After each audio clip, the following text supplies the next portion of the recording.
The flag of Palestine still flying over the ruins of Yasser Arafat's Gaza headquarters. These rooms, long since blown apart by Israeli rockets, once welcomed visiting heads of state. The red carpets, now tattered, rolled out for Clinton, Blair and countless others.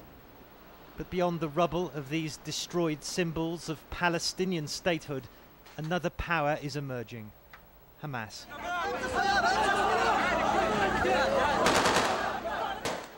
Supporters rally through the streets of Gaza in their thousands. This the funeral of just one dead fighter.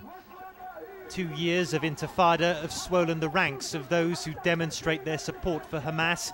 Armed struggle to end Israeli occupation is for them the only way.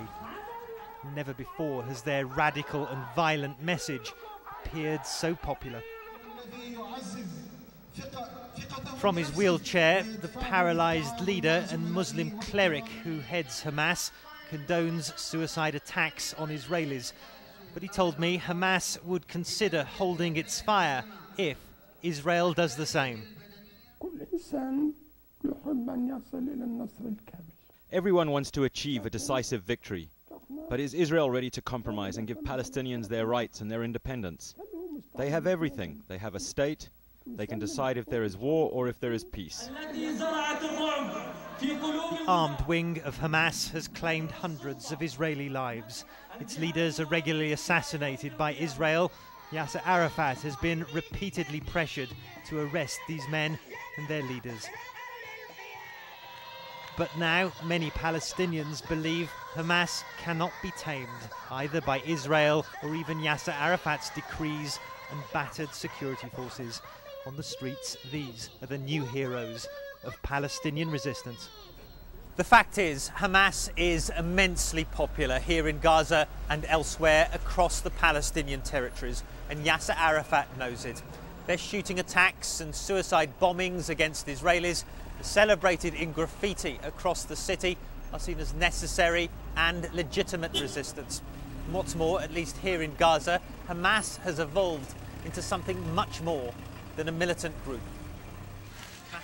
In Gaza's impoverished suburbs, those in need collect food handouts from centres set up by Islamic charities.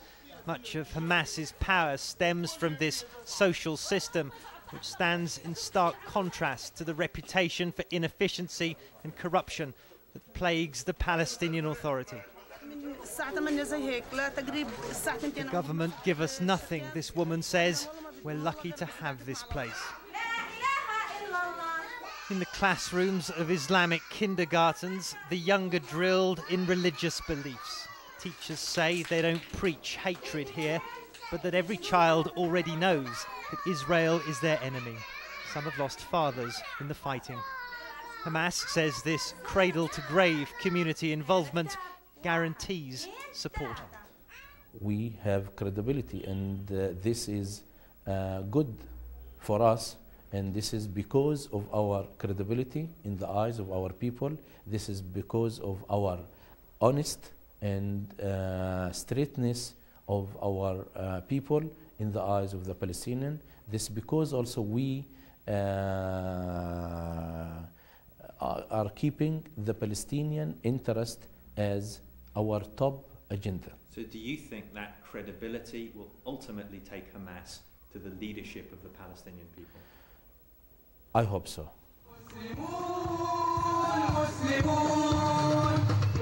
There has been much talk in Israel of who or what might follow Yasser Arafat. Hamas insists it doesn't intend to challenge the Palestinian Authority. But few doubt this is a Palestinian force that can't be ignored nor easily suppressed. Matthew Chance, CNN, Gaza.